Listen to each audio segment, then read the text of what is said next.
Sir ये तो मर चुकी है। रेडी, एम्बुलेंस को फोन करो। ये सब कैसे हुआ? मैंने देखा था सर। क्या हुआ था? सर हमारे आंखों के सामने एक ट्रक आया और इस औरत को कुचलकर चला गया सर। श्रेया कुछ मिला? नहीं सर, कुछ भी नहीं मिला। जब ये हादसा हुआ तब आप कहाँ थे? सर हम लोग उस चाय की दुकान पर चाय पीने आए थे, तभी मैंने देखा सर कि ये औरत वहां से भागती हुई आ रही थी सर।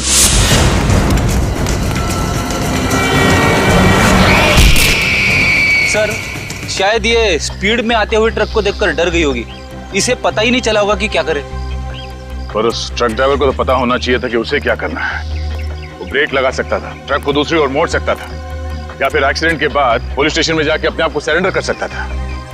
एक औरत को ठोकर मार के भागना, ये कहाँ की इंसानियत है? सर वो इंसान नहीं, हैवान था सर। वो ट्रक को फुल स्पीड में लेकर आया सर और इस औरत को कुचलकर चला गया। तुमने उस ट्रक का नंबर नोट किया? नंबर देखा था? हाँ सर।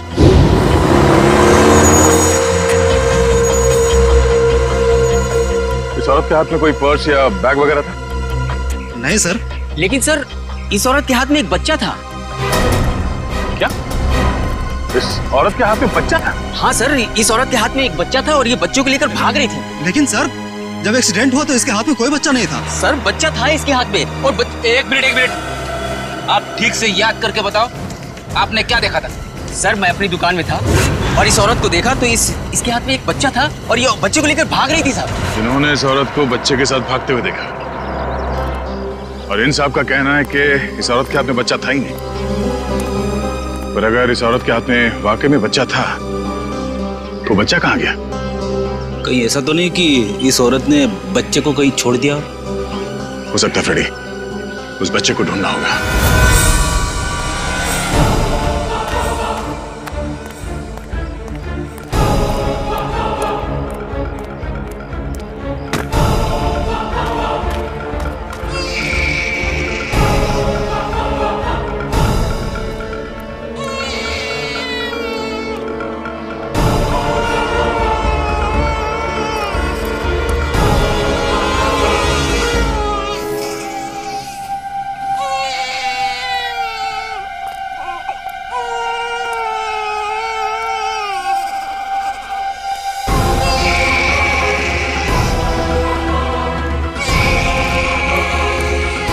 आप रेडी? सर बच्चा टोकरी में सर। अरे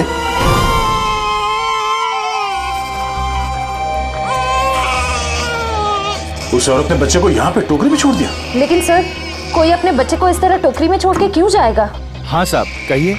ये बच्चा यहाँ इस टोकरी में कैसे आया? बच्चा? हाँ सर मुझे नहीं पता, मैं तो अपनी दुकान लगा रहा था, फल लेने गया था। इसका मतलब है मरने से पहले इस औरत ने इस बच्चे को यहाँ टोकरी में रखा। हमें उस मरी हुई औरत का पता लगाना है और ये बच्चा। इस बच्चे को हम अपने साथ लेके चलते हैं। इस बच्चे का ख्याल रखना हमारा फर्ज है। पहले ये पता करते हैं कि इस बच्चे के परिवार में है कौन। सर उस औरत के बैकग्राउंड के बारे में तो कुछ पता नहीं चला, पर डॉक्टर सालुंके ने कुछ जरूरी बात पता लगा ली है। वो क्या? दया, इस औरत का और उस बच्चे का खून का कोई रिश्ता नहीं। क्या? इस बच्चे का और उस औरत का डीएनए मैच नहीं हो रहा है? जी सर। इसका एक ही मतलब हो सकता है दया, उस औरत ने इस बच्चे को चुरा लिया और फिर वो भाग रही थी।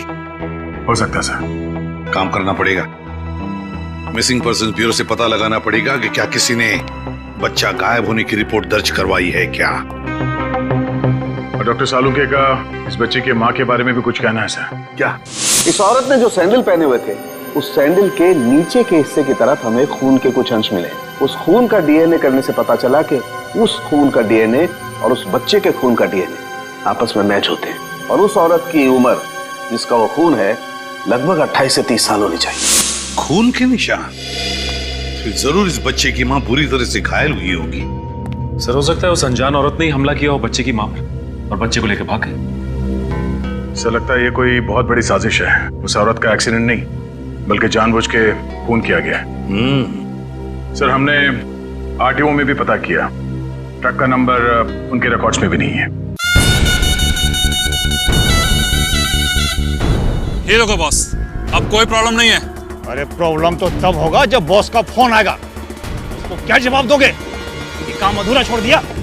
सर, एक ऐसा सुराग मिला है जिससे पता चल सकता है कि ये औरत है कौन। वो क्या? ये उस औरत के कपड़े, इस पे लॉन्ड्री का टैग लगा हुआ है।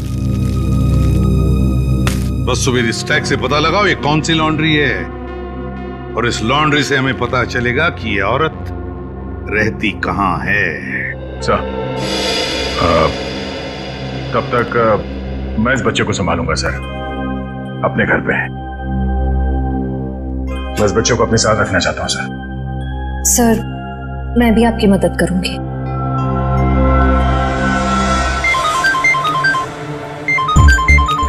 उसी का फोन है। सलाम बॉस। मुझे वो बच्चा किसी भी हालत में जिंदा चाहिए, किसी भी हालत में। समझ गए तुम? जी बॉस।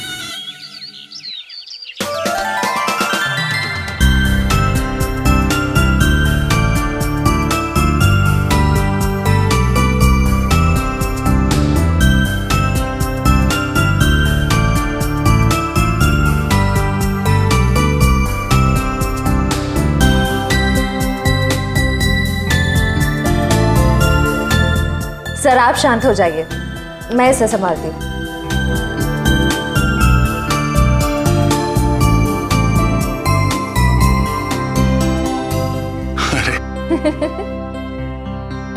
इतनी बात मेरी समझ में नहीं आई। ये बड़े से बड़े मुजरिम को मैं आराम से निपट सकता हूं, पर छोटे बच्चे को संभालना जरा मुश्किल काम है ना। सर, एक बात कहूं, आप कुछ भी कर सकते हैं। आपके लिए कोई काम मुश्किल नहीं है। बड़े बड़े गुनहगारों से निपट सकते हैं, छोटे बच्चों को संभाल सकते हैं। बस जरूरत है तो अपने अंदर छुपे हुए दया को बाहर निकालने की, जिसका दिल मोम जैसा है, जो सबकी कदर करते हैं, जो प्यार करना भी जानते हैं।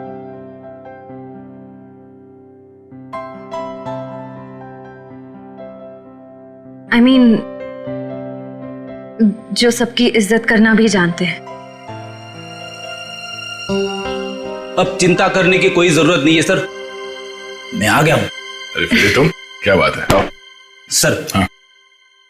जब मुझे एहसास हुआ कि आप अकेले बच्चे को संभाल नहीं पाओगे तो मैं आ गया। ला, बच्चा दो। इट्स ओके सर, मैं बच्चे को नहीं संभाल पाओगी, मुझे दे दो। लेकिन फ्रेडी, बच्चे को नींद नहीं आएगी, उसे सुलाने का तरीका मेरे पास है। बच्चा दे दो।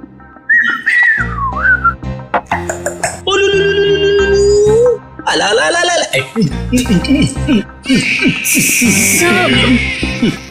फ्रेडी क्या कर रहे हो? जिद छोड़ो और बच्चे को वापस दे दो श्रेया को। सर प्लीज, मैं संभाल लूंगी। कोई प्रॉब्लम नहीं है सर, बच्चे को चुप कराने का फॉर्मूला मेरे पास है। श्रेया, टीवी का रिमोट देना। अब देखना सर, ये कार्टून चैनल देख के बच्चा कैसा खुश होता है। कौन से नंबर पे?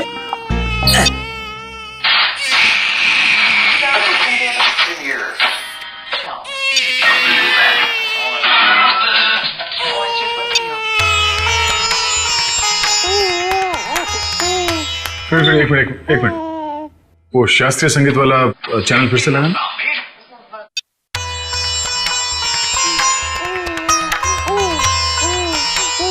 सुरों की काफी समझ है इसे। हाँ सर, बड़ा होके बड़ा संगीतकार बनेगा। सब हो रही दुकान।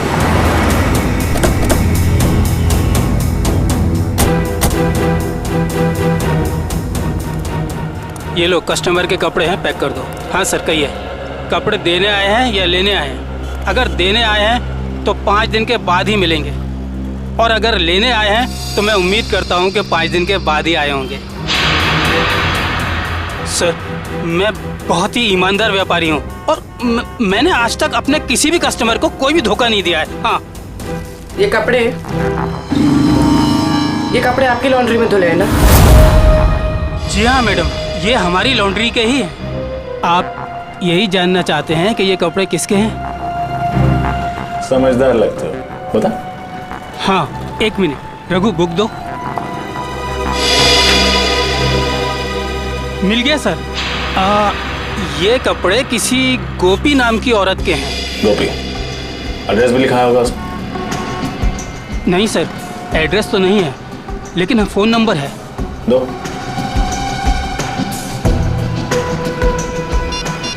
साहब, मुझे तो पहले से शक था जब वो लड़की यहाँ कपड़े डालने आई थी।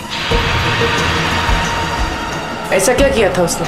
मैडम, मैंने बोला 5 दिन बाद कपड़े लेके जाना। वो बोली मैं 2 दिन में आऊंगी। मैंने कहा नहीं मिलेंगे, तो मुझसे गुस्सा करने लगी। बोली तुम्हें धोबी घाट पर ले आकर उल्टा लटका दूंगी, और किसी के साथ मोटरसाइकिल में बैठकर चली गई। उस मोटरसाइकिल वाले का चेहरा देखा था तुमने? साहब, उस समय शाम हो चुकी थी और वो रोड के उस पार खड़ा हुआ था, तो मैं ध्यान नहीं दे पाया साहब। इस मोबाइल नंबर के जरिए हम उस मोटरसाइकिल वाले तक पहुंच जाएंगे। चुप रहो, समझे? तो एक बार हाँ रहे। उस औरत का नाम गोपी था। Very good. उसके मोबाइल नंबर से उसका घर का पता निकालो। इस केस में इस औरत की पूरी जानकारी चाहिए हमें, ठीक है? रजत, मैं तुम्हें बाद में फोन करता हूं।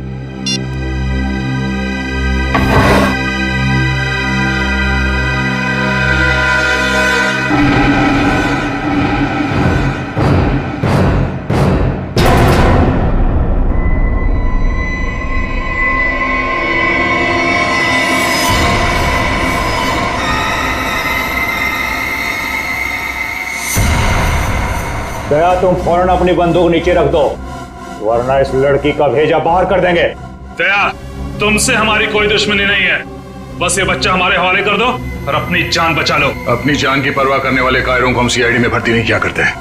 अगर इस बच्चे को किसी ने छुआ भी ना, तो तुम सबकी अर्थी यहीं से उठेगी। अर्थी तो इस छोकरी की उठेगी दया।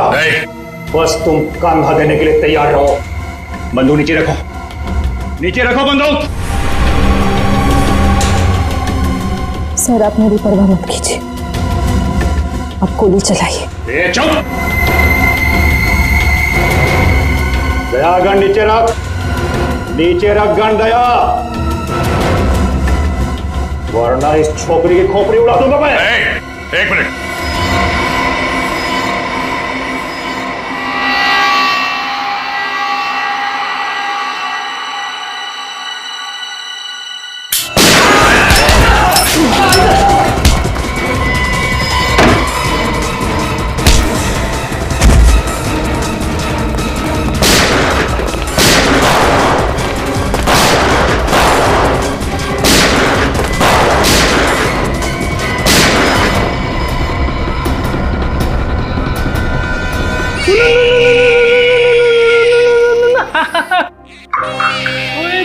इतना छोटा सा मासूम बच्चा किसी का क्या बिगाड़ सकता है?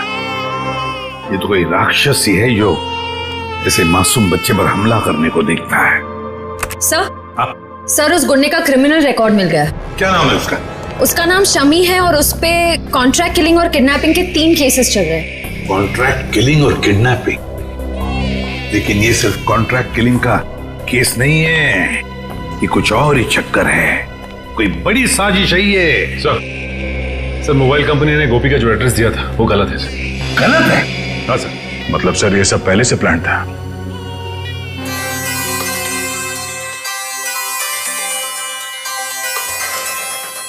अरे, वाइफ का फोन।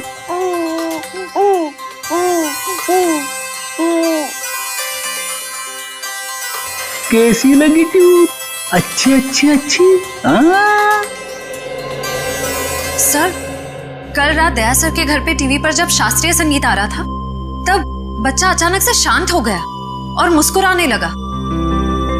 अच्छा, वैसे आमतौर पे इस तरह की धुन सुनकर बच्चे उछलने लगते हैं। हाँ, लेकिन अभी भी फ्रेडी सर की रिंगटोन सुनकर बच्चा कैसे खुश हो गया?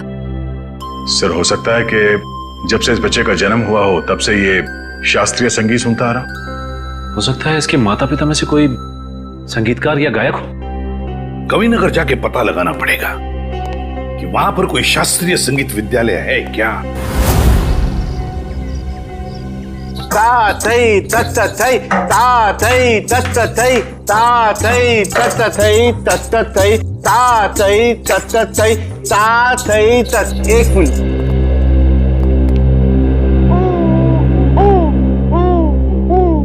सर।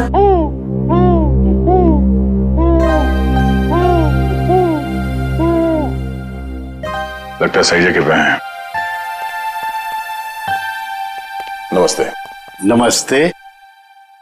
अरे वाह, ये बच्चा तो बड़ा कोमल है। इसके पैर में कला भी नजर आती है, लेकिन नृत्य सीखने के लिए ये उम्र बहुत छोटी है। मास्टर जी, हम यहाँ बच्चे को नृत्य सिखाने के लिए नहीं लाए हैं। तो फिर इस नन्ही सी जान को आप यहाँ क्यों ले आए? हम लोग सीआईडी से हैं और एक केस के सिलसिले में आपसे कुछ पूछताछ करने आए हैं। ओह जी, पूछिए। जरा इस बच्चे को देखिए। आप पहचानते हैं इसे? देखा आपने इसे? जी नहीं, इस बच्चे को कभी देखा नहीं मैंने। आपने इस औरत को देखा है? अरे ये तो हमारे बगल वाली डे केयर सेंटर में काम करती है। Baby day care centre?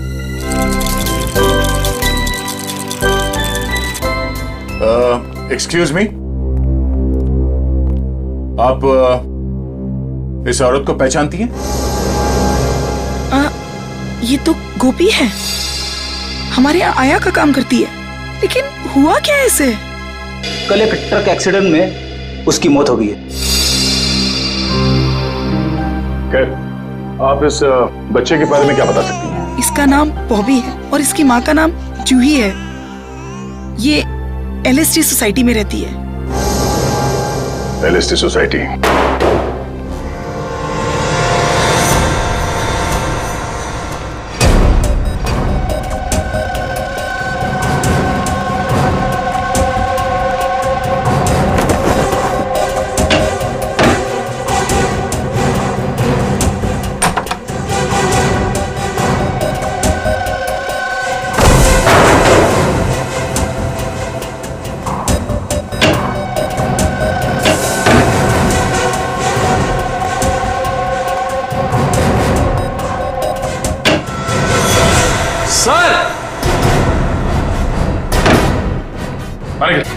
Sir, ये देखिए, बॉबी की माँ जूही को ही मार दिया।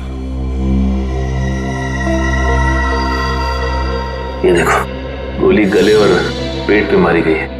लगता है इसे मरे हुए भी काफी समय हो गया। खून पूरी तरह से सूख गया। सर, ऐसा लग रहा है मैंने इनको कहीं देखा है, लेकिन याद नहीं आ रहा कहाँ देखा है।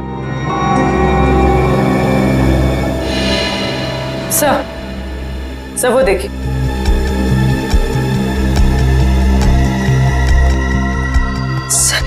खून से सने हुए जूतों के निशान।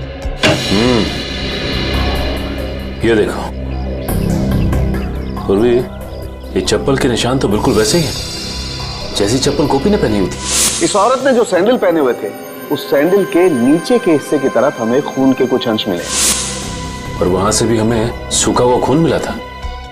अभी कोई संजोग तो नहीं हो सकता है ना सर? पर सर, गोपी तो गुनहगारों की साथीदार थी। वो खिड़की से बच्चे को लेकर क्यों भागेगी? ये समझ में नहीं आ रहा कि वो यहाँ आई क्यों थी। वो तो नर्सरी में आया का काम करती थी ना। मगर सर, जूही को मारने के बाद बच्चे को अगवा करने की क्या जरूरत थी? एक बच्चे से किसी का क्या फायदा हो सकता है? सर, लगता है ये जूही के पति की फोटो है। लेकिन ये जूही के पति की फोटो है नहीं, बल्कि थी। हॉल में इस फोटो पे हार चढ़ा हुआ था।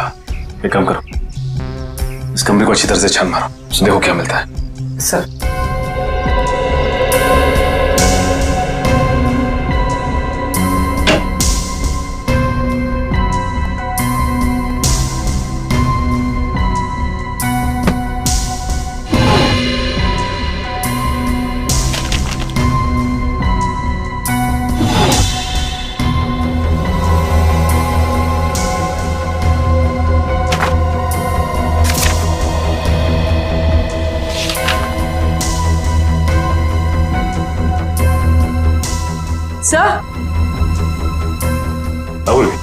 सही देखिए। तो जूही एक एक्ट्रेस थी, इसीलिए उसने अपना पोर्टफोलियोज बनाया था। याद आया सर, मैंने इनको एक पंजाबी फिल्म में देखा था, उसमें हीरोइन थी। अच्छा? हाँ सर। इस घर का लिव एंड लीज एग्रीमेंट मिला है सर। सर, ये वोटर आईडी है सर, इसमें इनका नाम जूही नहीं बल्कि असली नाम शीतल है सर। और ये जीवन शांति आश्रम का रिसीप्ट भी है सर। ओह, तो ये बात है। ये जूही उर्फ शीतल 5 सालों तक एक आश्रम में रह रही थी और 1 साल पहले ही आश्रम से बाहर आई है। मगर सर, एक फिल्म की हीरोइन 5 साल तक आश्रम में क्यों रहेगी? ये देखो, शीतल के पिता रविकांत का नाम लिखा हुआ है इस कार्ड पे। सर, ये रहा डॉक्टर रविकांत का घर। बहुत बड़े साइंटिस्ट हैं वो।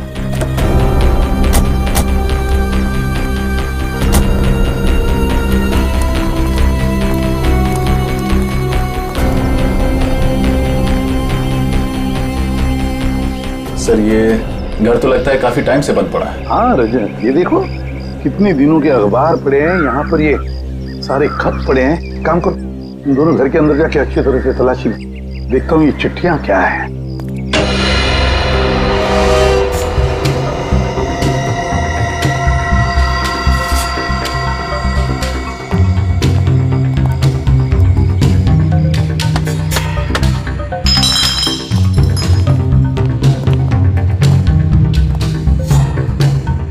हमसे पहले ही यहाँ कोई आ चुका है, शायद कुछ ढूंढने। देखो, कुछ हाथ लगता है क्या? सर,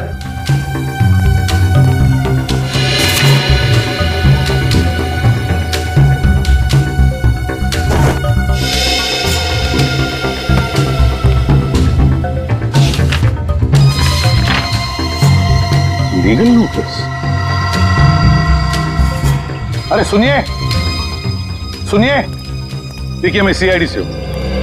एक बात बताइए, आप रविकांत जी को जानते हैं? हाँ सर, 10 सालों से वो मेरे पड़ोसी हैं। अचानक उनकी मौत की खबर सुनकर बहुत दुख हुआ। अचानक मौत हो गई रविकांत जी की? कब, कैसे? गाड़ी की स्पीड इतनी तेज थी कि वो कंट्रोल नहीं कर सके और वो जाके नदी में गिर गए। Oh my God. कुछ मिला? नहीं सर। ये रविकांत जी का एक्सीडेंट ही था या? एक्सीडेंट ही था सर। ठीक है, थैंक यू वेरी मच। अब जा सकते हैं। नोटिस कैसी?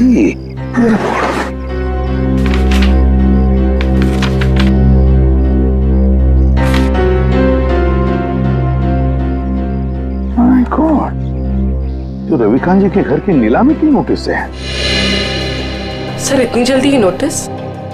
पिछले महीने तो रविकांत जी की मौत हुई थी। तो पूर्वी, पिछले महीने रविकांत जी की मौत होगी, उसके बाद में उनकी बेटी शीतल की मौत। ये कोई कोइंसिडेंस नहीं हो सकता, कोई इत्तेफाक नहीं है, ये कुछ और ही चक्कर है। कुछ ना कुछ तो गड़बड़ जरूर है। और फिर अब शीतल के बच्चे की भी जान को खतरा है।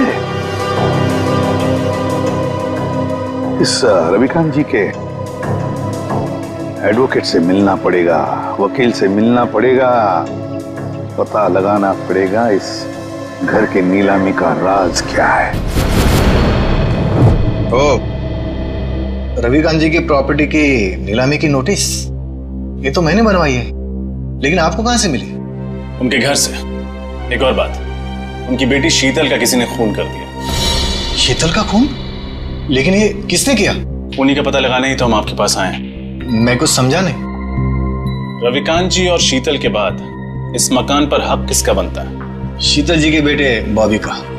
सिर्फ मकान पर ही नहीं, कसारा में जो 50 एकड़ जमीन है वो भी बॉबी के नाम हो जाएगी। अच्छा, और ये नीलामी का आइडिया किसका था? रविकांत जी के छोटे भाई राकेश का।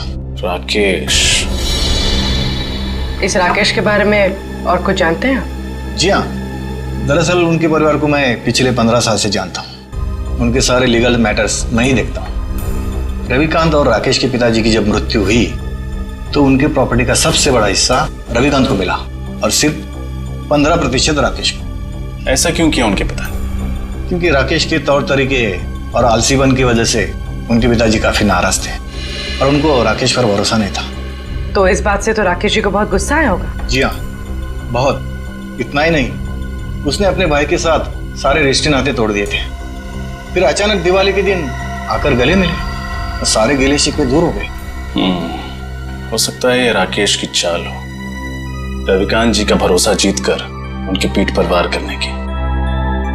सर ये भी तो हो सकता है कि बॉबी को राकेश जी ने अगवा करवाया हो। ये तो राकेश से मिलकर ही पता चलेगा।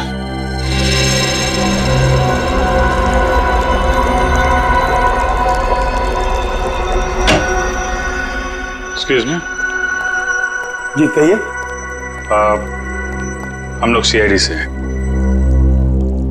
डॉक्टर रविकांत के बारे में तो आप लोग जानते ही होंगे। जी डॉक्टर रविकांत मेरे गुरु जैसे थे। आप? जी मेरा नाम फनीश है। इस लैब में जो भी रिसर्चेज होती हैं उन्हें मैं फाइनेंस करता हूँ। मिस्टर फनीश, हम डॉक्टर रविकांत की मौत के बारे में आप लोगों से कुछ पूछताछ करने आए हैं। उनकी मौत से तो हम सबको बहुत बड़ा सदमा पहुंचा है सर। न केवल इस लैब का बल्कि हमारे देश का भी बहुत बड़ा नुकसान हुआ है। लेकिन वो कहते हैं ना कि नसीब के आगे किसी का बस नहीं चलता। ऐसा लगता है कि उनकी मौत से किसी और का नसीब जरूर जग गया है। मैं कुछ समझा नहीं। हमें शक है कि उनकी कार का एक्सीडेंट हुआ नहीं है बल्कि करवाया गया है। यानी किसी ने उनका मर्डर किया? शायद। वैसे किस चीज पे रिसर्च कर रहे थे डॉक्टर रविकांत? इसके बारे में तो उन्होंने कभी किसी को कुछ नहीं बताया। वो एक टॉप सीक्रेट रिसर्च कर रहे थे, इसीलिए उसका जिक्र उन्होंने कभी किसी को नहीं किया। सर वो कुछ डरे डरे से रहते थे। क्यों? किससे? इसके बारे में उन्होंने किसी को बताया नहीं, लेकिन वो अपने जो रिसर्च के पेपर्स है ना वो अपने केबिन के लॉकर में रखते थे और तकरीबन हर रोज वो लॉकर का पासवर्ड चेंज करते थे। पता नहीं क्यों। लगता है ये रिसर्च की वजह से ही उनका खून किया गया है। उनका केबिन दिखाइए जरा।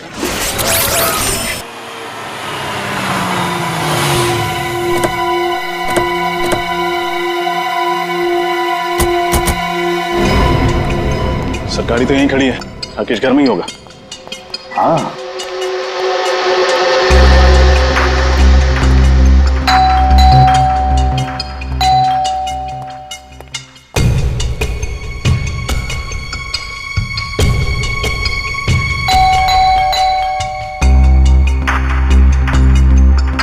तो लगता है घर में कोई नहीं है, कोई दरवाजा नहीं खोल रहा है। घर में कोई तो है, आवाजें आ रही हैं। खोल दो दरवाजा।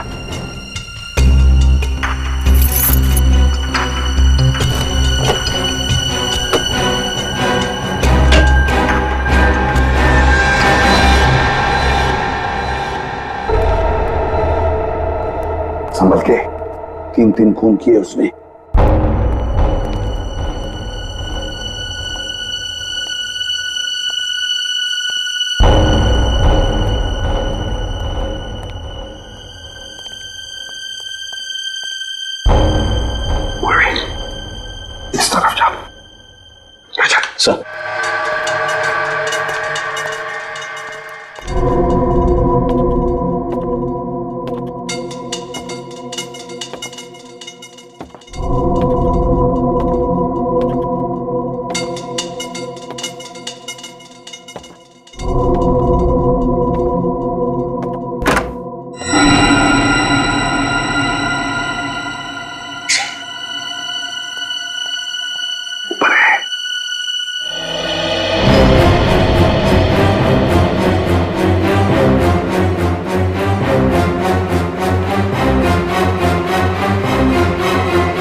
लेकिन मैंने किया क्या है?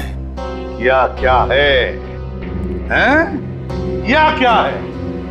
अभी पता चल जाएगा क्या क्या है। इसके घर की अच्छी तरह से तलाशी लो। सर आप पूरे घर की तलाशी ले लीजिए, पर प्लीज मुझे ये तो बताइए कि मेरा गुनाह क्या है? रविकांत और शीतल को क्यों मरवाया तुमने? शीतल का कत्ल हो गया सर? कब और कैसे? कब और कैसे? बड़े भोले बनने की कोशिश कर रहे हो राकेश जी। हैं? सर प्लीज मेरा यकीन मानिए, इसके बारे में मैं कुछ नहीं जानता। झूठ झूठ बोल रहे हो तुम। रविकांत और शीतल को पहले मरवाया और फिर शीतल के बच्चे को अगवा किया। इस औरत को पैसे दिए थे ना तुमने, ये सब करने के लिए? क्यों? नहीं सर, मैंने ऐसा कुछ नहीं किया। इस औरत को मैं पहली बार देख रहा हूँ सर। सर मैं रवि भैया और शीतल का खून क्यों करवाऊंगा? इसलिए, इस जायदाद के लिए, जायदाद के पेपर थे, है ना? क्यों? और तुम ये भी जानते थे कि रविकांत और शीतल की मौत के बाद ये सारी जायदाद शीतल के बेटे के नाम पर हो जाती, और अगर शीतल के बेटे का कुछ कम ज्यादा होता तो ये पूरी की पूरी जायदाद तुम्हारे नाम पर हो जाती। यही चाहते थे ना तुम? जी सर, लेकिन क्या? लेकिन क्या? लेकिन सर मैंने किसी का खून नहीं किया, और ना ही सर मैंने बॉबी को किडनैप करवाया। प्लीज मेरा यकीन मानिए। तुम्हारा यकीन करूं? क्यों? क्यों यकीन करूं तुम्हारा मैं? है? कोई सबूत है तुम्हारे पास? हाँ सर, एक मिनट।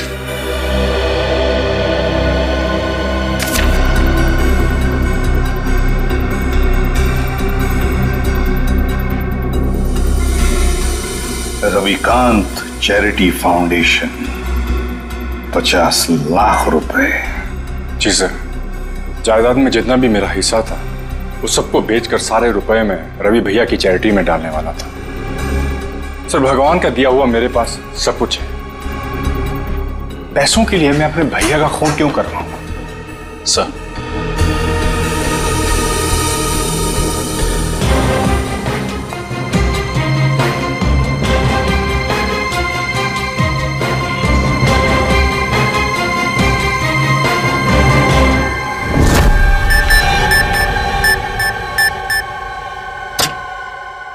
ये क्या, लॉकर तो खाली है? खाली है? अभिजीत, ये देखो अभिजीत, ये रिसर्च पेपर्स हैं, जला दिए गए हैं। वही पेपर है ना? हाँ सर, ये तो वही रिसर्च पेपर्स है जिन पर डॉक्टर रविकांत रिसर्च कर रहे थे, पर उन्होंने ये जलाए क्यों? शायद उन्हें डर होगा कि ये रिसर्च के पेपर किसी गलत हाथों में ना पड़ जाए। पंकज, मिला कोई? नहीं सर, सारी फाइल्स डिलीटेड है। एक फाइल है, इसको मैं खोलने की कोशिश कर रहा हूं सर, एक सेकंड। सर खुल गई। क्या है इसमें? पता नहीं, साइंस के आई थिंक कोई फॉर्मूलाज है, मेरे तो कुछ समझ में नहीं आ रहा है। मैं देखता हूं।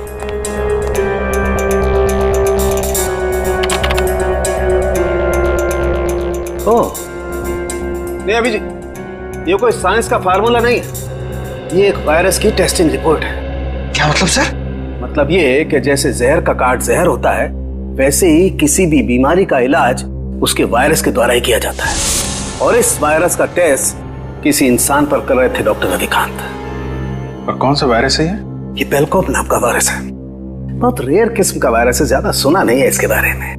मगर सर ये वायरस टेस्ट किस पर कर रहे थे? माय गॉड, माय गॉड, मैं समझ गया अभिजीत। अरे है कौन वो? अभी नहीं, 1 घंटे के बाद मैं तुम्हें ब्यूरो में मिलता हूं, कंफर्म कर लूं फिर बताता हूं।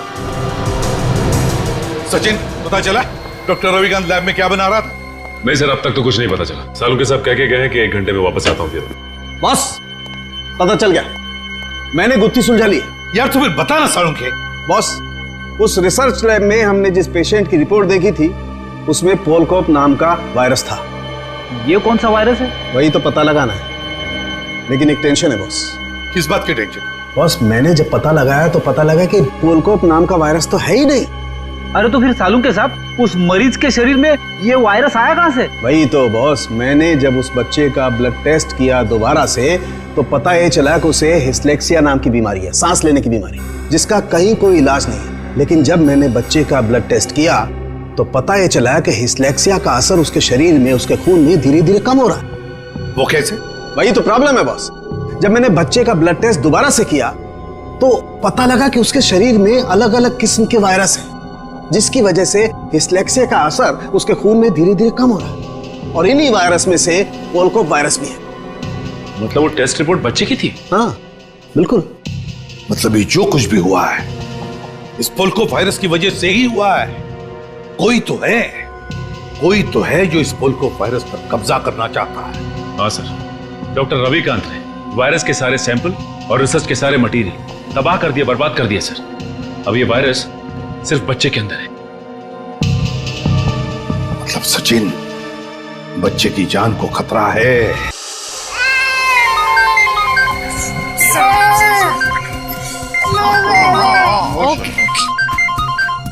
एसीपी साहब का फोन। Hello sir. क्या बच्चे के शरीर में वायरस इंजेक्ट किया गया? सर लगता है इसीलिए उसका टेम्परेचर उतर नहीं रहा, उसे बुखार है सर। हाँ सर, हम लोग वहीं जा रहे थे। ठीक है सर, ओके चलो।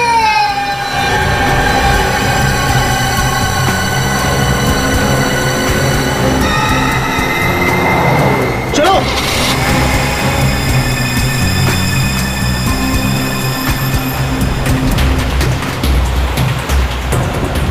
बॉबी का बुखार तो बढ़ता ही जा रहा है।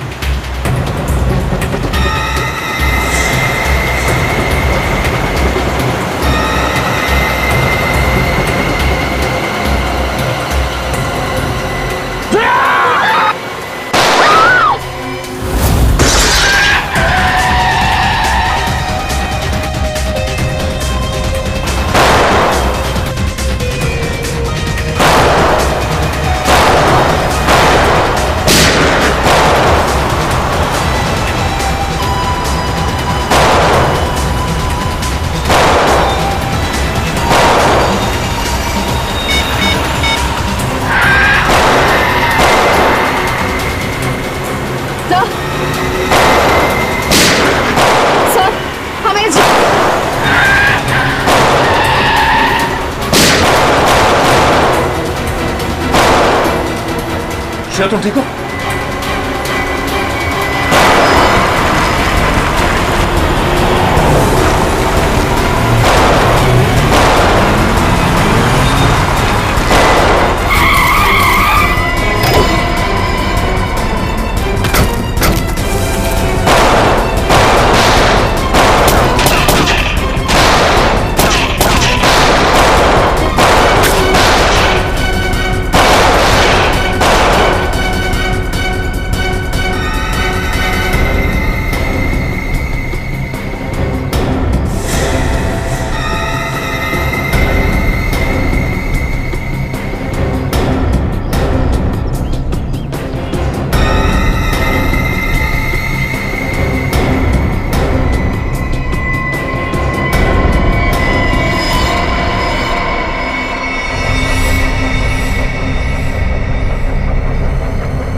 गोली खत्म हुई श्रेया।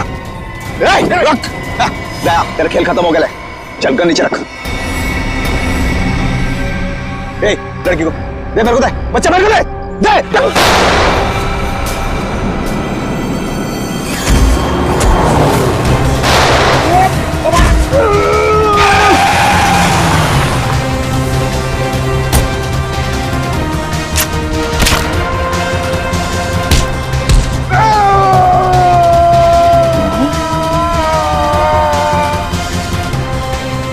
शेर का शिकार करने निकले थे गीदड़ लोग। बोल, किसके कहने पे किया ये सब? शर्म आनी चाहिए तुम्हें। एक मासूम बच्चे के साथ तुमने ऐसी घिनौनी हरकत की। मैं मजबूर था ऑफिसर। मैंने डॉक्टर रविकांत की रिसर्च पर लाखों रुपए खर्च किए, यह सोचकर कि रिसर्च कामयाब होगी तो मैं करोड़ों रुपया कमाऊंगा, मेरी कंपनी के शेयर्स फिर से टॉप पर आ जाएंगे। लेकिन डॉक्टर रविकांत अपने इन्वेंशंस तुम्हें नहीं बल्कि सरकार को देना चाहते थे, ताकि हमारे देश के आम लोगों को फायदा हो। पर यह बात तुम्हें बर्दाश्त नहीं हुई। कैसे बर्दाश्त होती सर? लाखों रुपए का जुआ मैंने खेला, सारा रिस्क मैंने अकेले ने उठाया, और डॉक्टर रविकांत वो फार्मूला गवर्नमेंट को देना चाहते थे जो मुझे उसके लिए फूटी कौड़ी नहीं देते थे। और ये बात उन्हें समझाने की मैंने बहुत कोशिश की, और उन्होंने मेरी एक नहीं सुनी सर। बॉबी को अगवा करने का प्लान तुम्हारा ही था ना? हाँ सर, और जब मुझे पता चला कि डॉक्टर रविकांत ने वो वायरस बॉबी की बॉडी में इंजेक्ट कर दिया है, तो मैंने गोपी को आया बनाकर वहां भेजा और बॉबी को अगवा करने का प्लान बनाया। लेकिन जब गोपी को तुम्हारे घिनौने इरादों के बारे में पता चला तो उसके अंदर की ममता जाग गई और वो बॉबी को लेकर भाग गई। और उसी की बेवकूफी की वजह से मेरा सारा प्लान चौपट हो गया। अपनी मौत की वो खुद जिम्मेदार है। तुम जैसे हैवानियत के पुतले इंसानियत के बारे में कभी समझ नहीं पाओगे। तुम्हें तो ऐसी सजा होनी चाहिए जिसे देखकर हैवानों की रूह कांप उठे।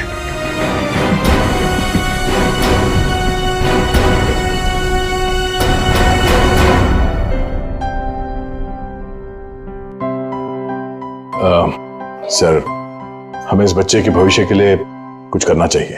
हाँ, इसके भविष्य का पूरा बंदोबस्त करके रखा है।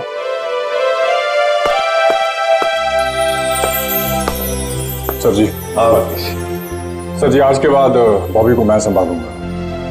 अपने भाई के बेटे की तरह नहीं, बल्कि अपने बेटे की तरह से बड़ा कर। ये तो बहुत खुशी की बात है, लेकिन जिंदगी में कभी इस बच्चे को किसी मदद की जरूरत पड़े तो हमें जरूर याद करना। बहुत खुशी होगी हमें। Thank you.